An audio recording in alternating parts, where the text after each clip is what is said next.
Bien, buenas tardes. Vamos a dar inicio a la clase de la enfermedad de Chagas.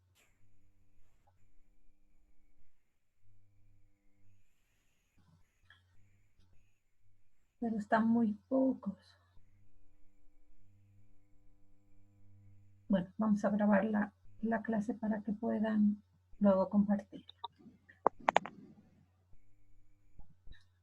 La enfermedad de Chagas se conoce también con el nombre de tripanosomiasis americana.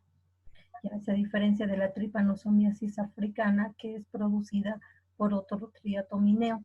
En cambio, la enfermedad de Chagas es producida por el Trypanosoma cruzi. A la enfermedad de Chagas se la considera una zoonosis parasitaria, como les decía, producida por un parásito que es un protozoo flagelado que se llama Trypanosoma cruzi. Y es transmitida por un vector triatomineo, que son estos, los triatomineos, que se conocen como vinchucas, como barberos, ¿verdad? ¿No? Estos chinches de trompa. Esta enfermedad fue descubierta hace muchísimos años por Carlos Chagas en 1909.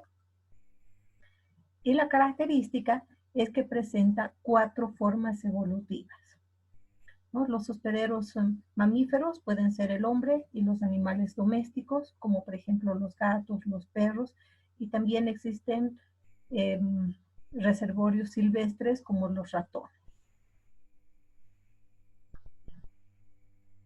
De los estadios evolutivos que presenta este parásito son 4. 2 se encuentran en el hombre y 2 se encuentran en el vector. En el hombre tenemos al amastigoto. Este es el amastigoto, que tiene una forma ovalada o redondeada con un núcleo, un kinetoplasto, y no presenta flagelo. El siguiente estadio evolutivo es el tripomastigoto, y este tripomastigoto se caracteriza porque es fusiforme, alargado, pero generalmente el Trypanosoma cruzi tiene la característica de presentar esta forma, así como de forma de letra C, no alargado como estamos observando acá. O sea, como ustedes ven acá, es fusiforme, pero generalmente se encuentra así, formando una letra C, como pueden observar en estas dos figuras. ¿Qué característica tiene el tripomastigoto? Tiene un núcleo prominente, que es este que vemos acá, un kinetoplasto, que es este de acá. De ese kinetoplasto sale una membrana ondulante que termina en flagelo libre, ¿no? Y la característica del tripomastigoto es esa membrana que ocupa prácticamente todo el cuerpo de ese parásito. Estos 2 estadios los vamos a encontrar, como les dije, en el hombre. Este se encuentra dentro de células, especialmente macrófagos, y es el estadio en el hombre que se multiplica por fisión binaria. En el vector vamos a encontrar al epimastigoto y al tripomastigoto metacíclico. El epimastigoto es es también fusiforme, también tiene un núcleo prominente, un kinetoplasto y una membrana ondulante corta. Esa es la diferencia entre un tripomastigoto y un epimastigoto. El epimastigoto tiene una membrana ondulante bastante corta. En cambio, el tripomastigoto, la membrana ondulante, ocupa prácticamente todo el cuerpo del parásito. Este epimastigoto dentro del vector también se multiplica por fisión binaria, es decir, que el Trypanosoma cruzi puede multiplicarse en el hombre bajo la forma de amastigotos dentro de células, y también puede multiplicarse como epimastigoto en el intestino medio del vector. Por lo tanto, no tenemos cómo diferenciar y decir que uno es hospedero definitivo y el otro intermediario. Solamente hablamos de 2 hospederos, ¿no? 2 hospederos. Uno, el hombre, el otro, el vector. Entonces estamos frente a un ciclo heteroxénico. Pero la multiplicación, vuelvo a repetirles, del parásito se produce tanto bajo la forma de amastigotos dentro de las células y bajo la forma de epimastigotos en el intestino medio del vector. El tripomastigoto metacíclico también tiene una forma fusiforme, alargada, con un núcleo grande, un kinetoplasto por delante del núcleo, o por detrás del núcleo, perdón. Luego de ese kinetoplasto sale la membrana ondulante que termina en flagelo libre. esta es la porción anterior y esta es la porción posterior. Es decir, que el flagelo libre sale por la porción anterior, tanto del tripomastigoto metacíclico como del tripomastigoto. Estos prácticamente son iguales.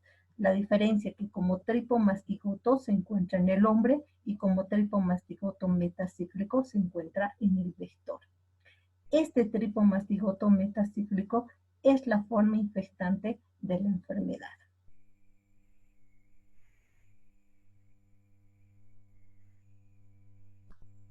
Entonces acá tenemos los amastigotos, que les decía que están dentro de las células, se multiplican dentro de estas, las características que son redondeados, ¿no? Entonces les decía, dentro vamos a encontrar principalmente dentro de células musculares, de macrófagos, también a nivel del tejido nervioso, ¿no? Entonces ese es el primer estadio que encontramos en el hombre.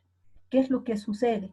Cuando ingresa este tripomastigoto metacíclico, ya cuando el vector, que son los triatominemos que hemos visto, nos pican, ¿ya? ¿Qué hacen? El tripomastigoto nos pica ¿para qué? Para succionar sangre, porque son parásitos hematófagos, entonces succiona sangre y luego ¿qué hace? Inmediatamente, después de haber succionado sangre, de haberse alimentado, defeca y en sus heces nos deja este tripomastigote metacíclico, ¿ya?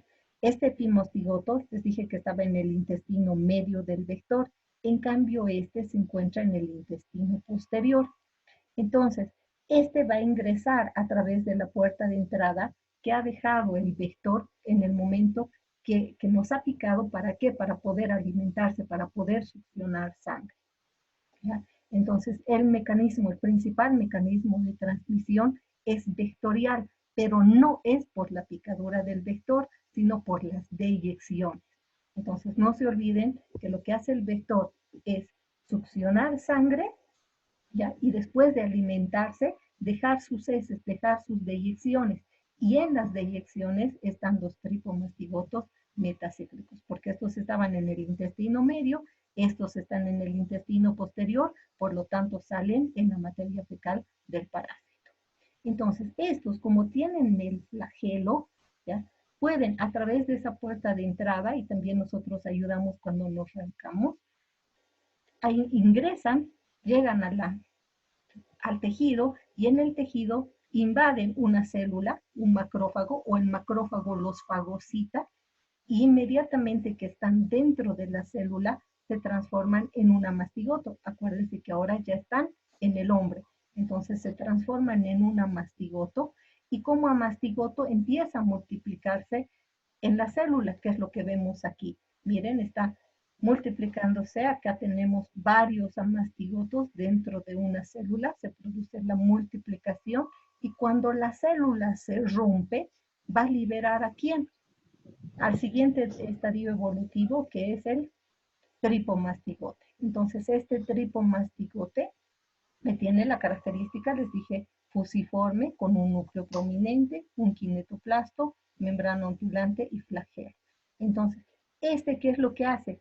Vuelven a ingresar dentro de una célula y volver a multiplicarse. Eso lo realiza durante varios ciclos hasta que luego pasan a la sangre. Entonces, los amastigotos los vamos a encontrar en el tejido del paciente, multiplicándose dentro de células. En cambio, al tripomastigote entramos en la sangre, entonces circulando en la sangre. Aquí tenemos las características que les dije. Aquí miren, está en la sangre, ahí vemos un extendido sanguíneo. Aquí están los tripomastigotes con esa característica. El epimastigote es el que se encuentra, les dije, en el vector. Acá tenemos al vector y también es el que se va a multiplicar dentro de él. La diferencia al tripomastigote es que la membrana ondulante que presenta es pequeña.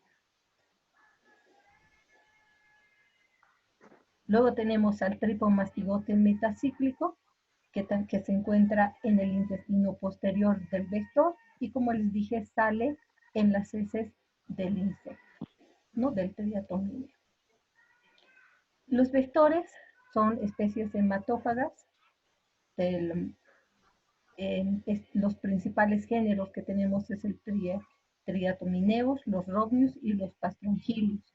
Y en cuanto a las especies más comunes, tenemos al Triatoma infestans, al Triatoma rhorrida, al Rhodius prolixus y al Pastrongilius megistrus, que son los que más se encuentran. Ustedes en las diferentes presentaciones van a ver a distintos triatomideos de diferentes colores y esos son las diferentes especies. Entonces en unos son más cafés, en otros más negros, con vistos rojos, otros amarillos.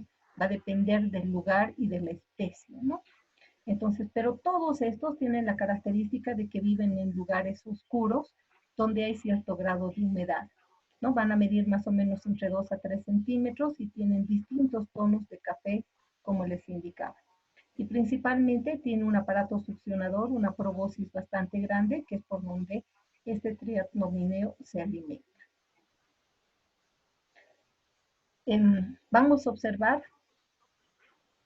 les voy a mostrar, generalmente viven en lugares así, donde los techos son de paja, donde las casas son de adobe, entonces en los espacios, en estos lugares oscuros, son donde van a estar estos triatomineos, ¿no? Tiene que ser un lugar relativamente caliente, por lo tanto, que nos muestra un lugar frío o no están relacionados con el triatomineo, sino justamente aquí tenemos a una persona que están fumigando esta casa que se considera un rancho chagásico. ¿Por qué? Porque tiene las características como para que estos vectores se desarrollen acá, en los techos de paja, como les decía, casas de adobe, donde hay espacios y donde estos se encuentran.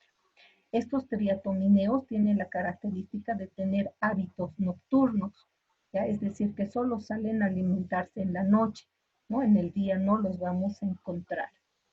Otra característica de estos parásitos es que presentan una metamorfosis incompleta, a diferencia de los vectores de malaria, por ejemplo, que les dije que presentaban una metamorfosis completa. ¿A qué se refiere la metamorfosis incompleta? Aquí podemos observar en esta caja Petri, estos dos son ejemplares adultos, una hembra y otro macho, ¿no? Estos son del género, no son Rodnius, no, sí, son del género, del género Rodnius. Acá tenemos los parásitos adultos, se denominan ímagos. La hembra, la característica que tiene es de poner huevos y de ese huevo salen las ninfas. La ninfa más pequeñita es la ninfa de primer estadio, esta sería de segundo, tercer, cuarto y quinto, ¿ya? La característica de estas ninfas es que al igual que los ímagos, que los parásitos adultos, viven en los mismos lugares y también se alimentan de sangre. Entonces ahí es lo peligroso porque no solamente un ímago o un parásito adulto es capaz de transmitir la enfermedad, sino también las ninfas de los distintos estadios, porque también su alimentación es a base de sangre. Entonces, como les decía, entre los principales vectores de Bolivia, en Bolivia tenemos al Triatoma infestans, al Sordida, al Dinidiata, al Rhodius prolixus y al Pastrongilius megistros. Y algo muy parecido sucede en el Brasil. Entonces, generalmente en toda América del Sur, lo que más tenemos es Triatoma infestans, también Rhorrida y el Rhodius prolixus, que podemos encontrar en diferentes zonas.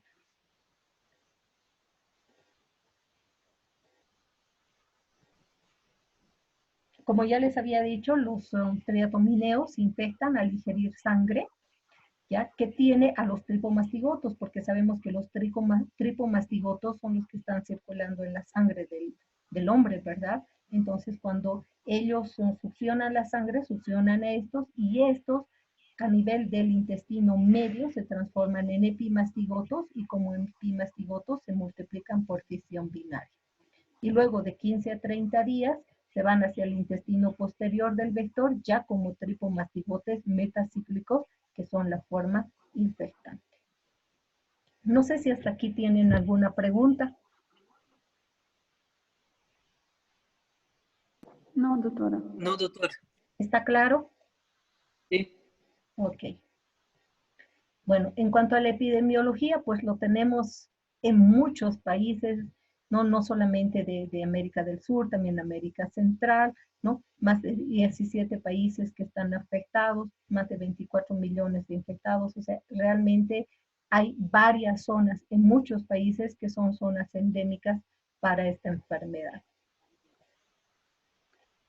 Aquí tenemos un dato que saqué hace un ratito de un congreso al cual asistí hace 2 años de casos en Bolivia. 6.007, esta es la cantidad de infectados que tenemos, ¿no? Anualmente. Estos son los, perdón, esta es la cantidad de infectados que se tenían hasta hace 2 años. Estos son los nuevos casos, imagínense, 8.087 de nuevos casos. Muchas mujeres de este grupo total que tenemos acá, ¿no? Miren la cantidad de mujeres infectadas, que es bastante grande. De estas mujeres, y estas mujeres son infectadas en edad fértil, entonces la probabilidad de transmitir en un embarazo es grande, por eso tenemos 616 casos de tripanosomiasis congénita, y en ese mismo trabajo que se realizó, se vio que 121.497 pueden llegar a presentar una cardiopatía chagásica, ¿no? Que es una de las complicaciones que se observan cuando el paciente no es tratado a tiempo. Entonces, si ustedes ven los números y las cifras son alarmantes y como les digo, en las diferentes zonas endémicas vamos a ver situaciones parecidas. Entre los mecanismos de transmisión o de infección, el principal es el vectorial, pero vuelvo a repetirles, no es por la picadura del vector, sino por las deyecciones de los teratomineos. Como se encuentra en la sangre, también puede ser transfusional. Tenemos transplacentario en un porcentaje relativamente alto. También se puede dar por trasplante de médula ósea, de órganos, o cuando se manipula la sangre o animales infectados, y esto ya, ¿no? Por descuido, cuando puede darse también el caso. En cuanto a la sintomatología y a la patología, tenemos en la fase aguda, bueno, algo muy importante, ¿ya? Cuando hablamos de enfermedad de Chagas, tenemos que ver que hay 3 fases. Tenemos la fase aguda, la fase crónica latente y la fase crónica. La fase aguda y la fase crónica son las 2 fases en las que el paciente va a presentar sintomatología. ¿Ya? La fase crónica latente, que puede durar entre 10 a 15 años, que se encuentra justo al medio, ¿ya? Es una fase asintomática. Entonces, el paciente presenta sintomatología al inicio, cuando ha sido picado por el triatomineo y han ingresado a través de la picadura los tripomastigotos metacíclicos, o ya en una fase crónica, cuando el parásito ya no se encuentra en la sangre, sino se encuentra en un órgano, multiplicándose y produciendo daño a nivel de ese órgano, que puede ser el corazón, y ahí les mostraba las cifras altas que pueden presentar. Entonces, en la fase aguda podemos observar el chancro de inoculación, que se llama chagoma, ¿ya? Y esta es una inflamación que se observa en la región donde el parásito nos ha picado. Entonces aquí ha sido la picadura, por acá ha ingresado a través de las deyecciones el parásito y ahí se produce la lesión. Entonces estas lesiones puede presentar el paciente cuando el mecanismo de transmisión ha sido vectorial. Lo propio, el signo de Romaña, que es un edema bipalpebral. Miren la hinchazón del ojito que presenta el niño. Solamente se presenta en un ojo, no en los dos, pero en ambos párpados, tanto superior como inferior. ¿Ya? Entonces, cuando el mecanismo de transmisión ha sido vectorial, por eso he puesto aquí con rojo, solamente vamos a observar o el chancro de inoculación, que es en el sitio de ingreso del parásito, o bien la lesión a nivel ocular. La meningoencefalitis, ¿ya? Esta patología se va a presentar cuando el mecanismo de transmisión es transplacentario. transplacentario. ¿Ya?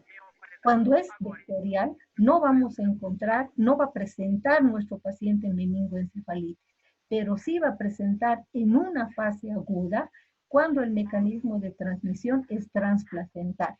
¿Eso qué quiere decir? Que el niño, que el recién nacido, va a presentar ya esa patología. O sea, solamente en una fase aguda, cuando el mecanismo de transmisión es vectorial, solamente encontramos la manifestación clínica, la sintomatología, ¿ya? El chagoma, el signo de Romaña, solamente va a presentar eso. No va a haber patología en una fase aguda si el mecanismo de transmisión es vectorial.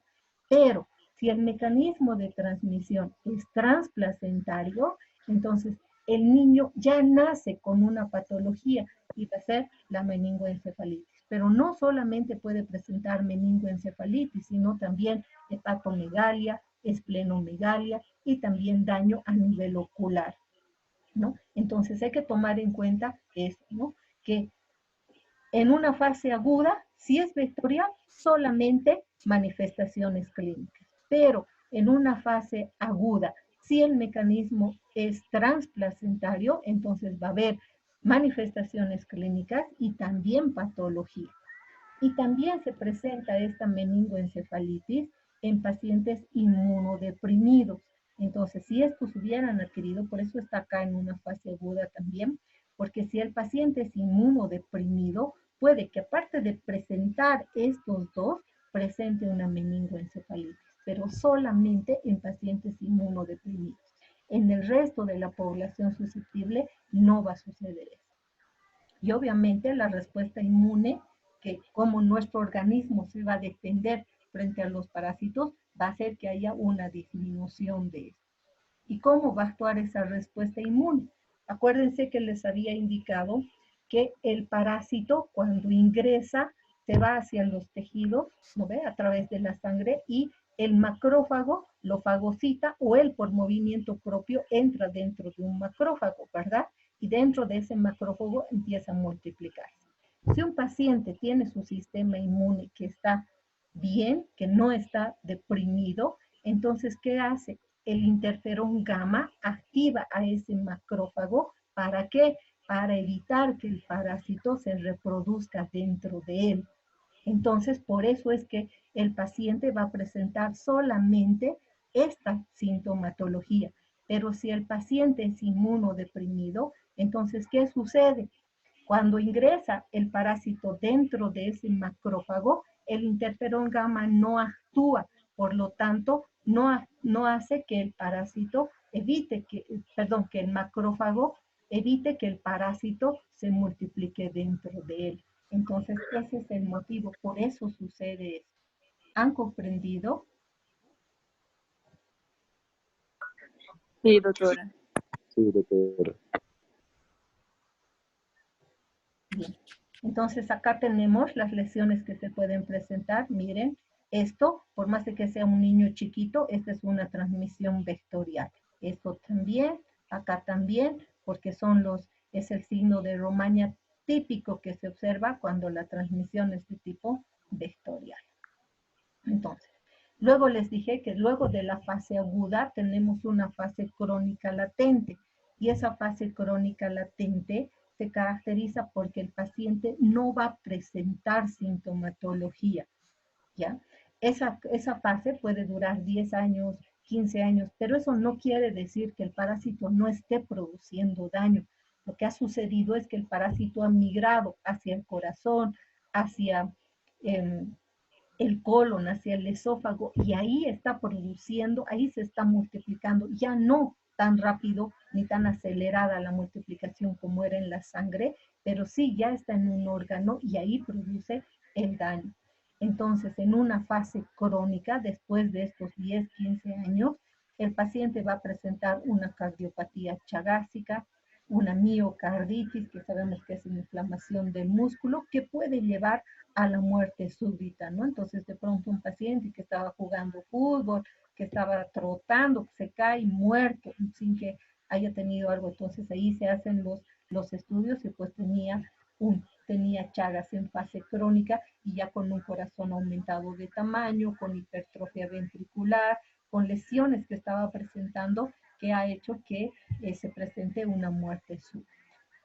También se pueden localizar a nivel de las vísceras, como ser el esófago, el colon, y ahí produce la destrucción de las fibras nerviosas a nivel de las vísceras y el agrandamiento del colon y del esófago, ¿no? Que va a presentar una serie de manifestaciones clínicas que nos van a hacer sospechar de que se trate de un Chagas en fase crónica. Entonces, en fase crónica, nuevamente nuestro paciente va a presentar síntomas y patología, solo que la patología que se presenta en una fase crónica ya no es reversible. Si nosotros, diagnosticaríamos al paciente en una fase aguda o en una fase latente, lo que hacemos es evitar que llegue a una fase crónica, que ya haya un daño irreversible en corazón, en esófago o en colon, y de esa manera poder ayudar al paciente a evitar que se produzca este daño. Entonces, si se haya localizado en el esófago, el paciente va a tener dificultad en la deglución, ¿no? Va a presentar un reflujo, ¿no? Entonces, lo que pasa es que eh, lo que va a suceder es que ¿cómo se llaman estos? Los esfínteres no se llegan a cerrar completamente, entonces el alimento vuelve, ¿no? Y tiene ese tipo de problemas. O si está a nivel del colon, lo que va a pasar es que va a tener estreñimiento, pero un estreñimiento de varias semanas, 2 a 3 semanas. ¿Y qué pasa con las heces que se han quedado a nivel? ¿Por qué está produciendo el estreñimiento o la constipación? Se está presentando porque no hay el movimiento peristáltico que ayude a la eliminación, ¿no? Entonces hay una distensión, ¿no? Y bastante dolor abdominal, que es lo que provoca el daño en el paciente. Ahora, ¿qué más vamos a observar?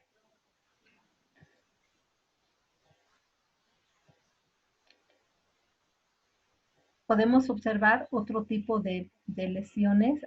Les decía, cuando las heces se endurecen a nivel del intestino por tanto tiempo que están ahí, se conoce eso como fecaloma. Son las heces endurecidas que se han quedado ahí en el intestino, ¿no?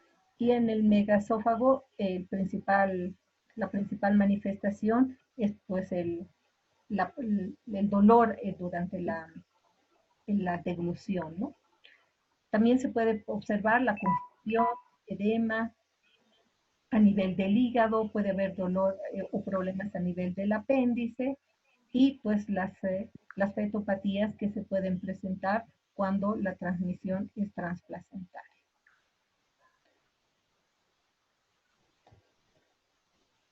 Aquí tenemos, mire, ¿no? Cómo ha aumentado de tamaño, ¿no? Es terrible. Entonces ahí se pueden presentar. Acá tenemos entre las manifestaciones clínicas cuando cuando se ha localizado a nivel de corazón, ¿no? Entonces van a haber arritmias, va a haber insuficiencia cardíaca. Cuando se encuentra localizado a nivel del colon, el paciente va a presentar la constipación, ya la complicación serían los fecalomas, las heces que se van a endurecer a nivel del intestino grueso. A nivel del esófago tenemos la calasia, ¿no? Les decía que los esfínteres no se logran cerrar, entonces, ¿qué es lo que sucede? Se produce la regurgitación, ¿no? La disfagia que les había dicho también, ¿no? Y la dilatación del lumen por el ensanchamiento que se está produciendo, ¿verdad? Entonces hay una dilatación.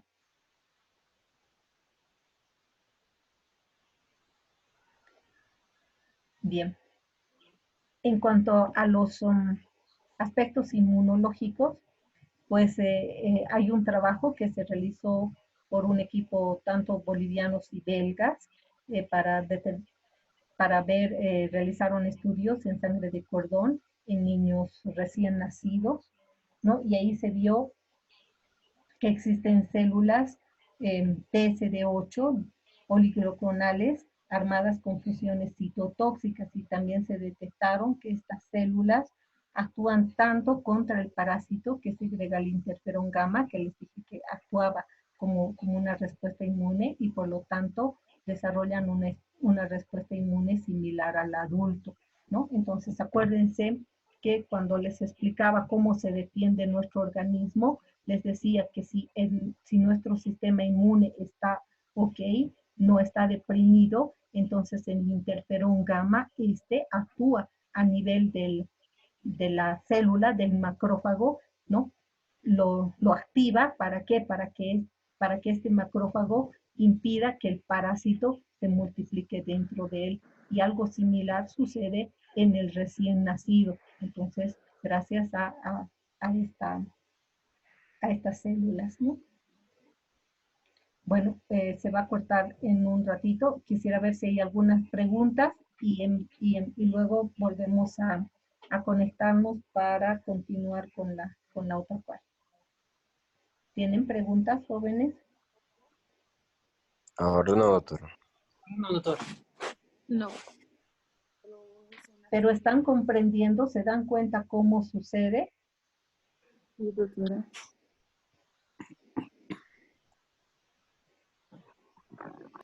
Porque eso es importante, que ustedes comprendan qué es lo que está sucediendo en el organismo. ¿Qué más tenemos acá?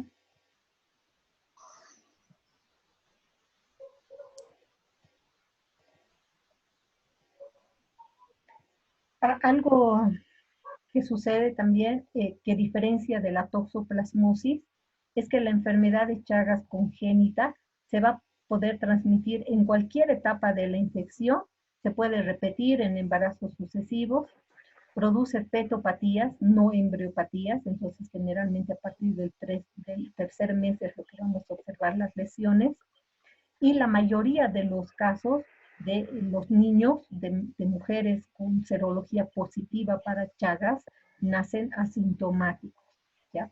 Les decía que es una diferencia de la toxoplasmosis porque en ella solamente se transmite en una primoinfección. En cambio acá la enfermedad de Chagas, la mujer que está con serología positiva y está embarazada, puede transmitir primer trimestre, segundo trimestre, tercer trimestre.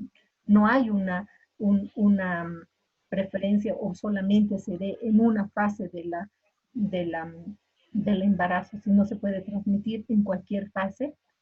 Y hay casos en los que al primer embarazo no transmite, al segundo sí, al tercero sí, al cuarto no, ¿no? Entonces, por eso es importante realizar el tratamiento, pero no durante el embarazo, porque los antiparasitarios que se dan no se pueden dar a las mujeres embarazadas, ¿no? Por los daños que puede producir, por la toxicidad que puede producir en el producto.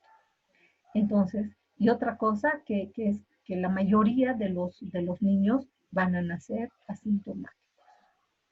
Entonces, vamos a quedar acá y enseguida les vuelvo a hacer la invitación para continuar con el resto de la explicación. ¿De acuerdo? Ya, Sí, doctora. doctora. Ok, Sí, doctor. doctor. Ok, doctora.